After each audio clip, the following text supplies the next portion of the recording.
Hello and welcome to the 49ers First and 10 podcast, 10 minutes of the most up-to-date 49ers news, first thing in the morning. I'm your host, Brianna McDonald, and I'm joined by 49ers team reporter, Lindsay Pilares. And we are just about to enter a Friday practice of training camp. Lindsay, you were able to catch up with General Manager John Lynch yesterday for the 49ers Live Look-In. What does he think of the team's practices so far? Yeah, I think overall very impressed, and obviously there was a little bit of an emphasis on the quarterback room, which has had lots of changes in the last week. It feels like it's been a month, but it's actually only been a little over a week of training camp practices. But I think the biggest takeaway is that Brock Purdy is not only kicking the rust off, but coming back and also making that second year jump that players, you hope that your players have from their rookie year to their sophomore season. And we're seeing him come along, and then again, just re-emphasizing also the growth in Trey Lance and what a good fit Sam Darnold is just for the team in general.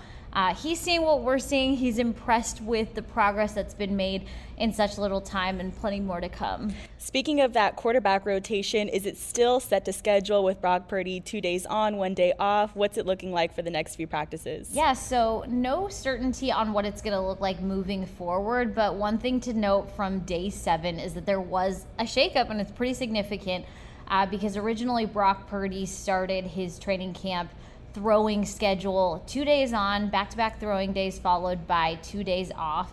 And yesterday we finally saw him go 2 days on, 1 day of rest, which was the same rest day that the rest of the team enjoyed. And he was back in pads practicing, and it actually looked like same amount of reps. There was no pitch count that we saw. And then also a significant change was that quarterback Brandon Allen, who is typically coming in as the fourth QB, actually did not take any team drills yesterday. Head coach Kyle Shanahan mentioned that just on a shorter practice day like yesterday, there just weren't enough quarterback reps to go around, and that's kind of been a subject of conversation this entire training camp, is making sure that everybody gets to touch the ball. Yeah, well, yesterday there were quite a few rotations within position groups, with it being a veteran rest day, but there was also a couple of injury updates. Can you bring us up to speed on what the latest updates are from head coach Kyle Shanahan? Yeah, so it's actually 4 injury updates that we got. Offensive lineman Aaron Banks is actually in concussion protocol. Running back Elijah Mitchell suffered an abductor strain. Offensive lineman John Feliciano has what we believe to be a shoulder strain. He's day-to-day, but actually expected to be in practice later today, so nothing too serious. And offensive tackle Jalen Moore actually has a bone bruise, which is actually really good news because we saw him hit the ground, and it was a little uncertain what was going on at first on Thursday, but we were able to see him yesterday. He wasn't participating in practice, but walking around in his practice gear.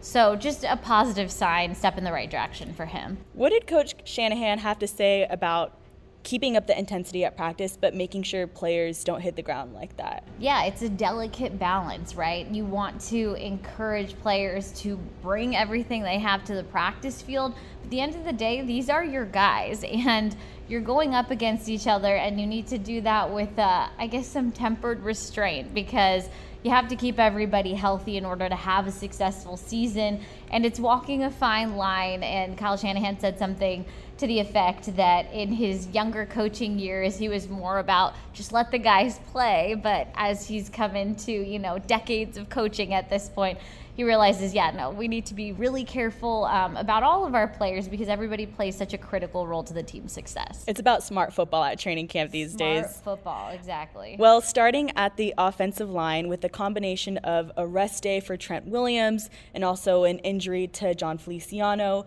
we saw Leroy Watson enter the mix for the O-line. What did you see from him? Yeah, offensive lineman Leroy Watson is very much just climbing up the ranks. I think his story is pretty impressive because he's actually a converted tight end.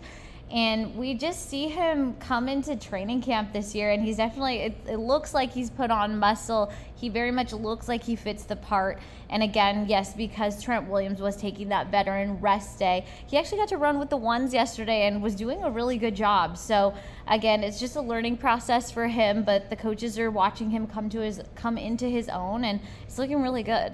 And as we take a look at the 49ers backfield, Elijah Mitchell, it's really unfortunate to hear he's out with an injury again, but that leaves room for the younger running backs to come and step in. And Christian McCaffrey, he did have a veteran rest day yesterday, but something interesting I noticed is that Kyle Juszczyk said that his discipline rubs off on the pretty much entire offensive group, especially the running backs. Yeah, Christian's always locked in. He's been a phenomenal example for all the RBs in our room. To see a professional like him and a guy, is arguably, in my opinion, the best running back in the league and works as hard as he does. He doesn't just, he's been doing this for a while now. This isn't his first year being one of the best players in the NFL. And so he doesn't just rest on his morals, know that he's, in a good spot. The guy works his freaking tail off. And all those guys see it, and I think maybe that's why you've seen some of the improvement from these younger guys. How have the younger running backs learned from Christian McCaffrey, and how have you seen that discipline play out in practice? Yeah, I think pretty much Christian McCaffrey is the gold standard for running backs, right? He is a dual threat, and in general, I think, like Kyle Juszczyk mentioned, it's more about his just discipline in the way he trains, both mentally and physically. There is no let up in any area of his life. And when you have somebody like that as the veteran of your running back room, it really helps everybody else get up to speed. And again, Elijah Mitchell played a really big role his rookie year, so kind of had a quick development as well. So I feel like you've got two really good anchors in the room, and you've seen Ty Davis-Price take tremendous strides, and you saw J.P. Mason, who was an undrafted rookie last year, really kind of come into his own towards the end of the year, and he's just continued to build. And that's, I think, in large part because they have a good example of where they'd like to get to in their careers. And I think if you've got Christian McCaffrey leading the way, you will not be led astray. Yeah, definitely. And for those running backs to get out there at practice and get, honestly, any rushing yards against the 49ers' #1 overall ranked defense, that's pretty impressive. And we heard from cornerback Isaiah Oliver the other day that Fred Warner and Dre Greenlaw, those linebackers, set the tone for the defense.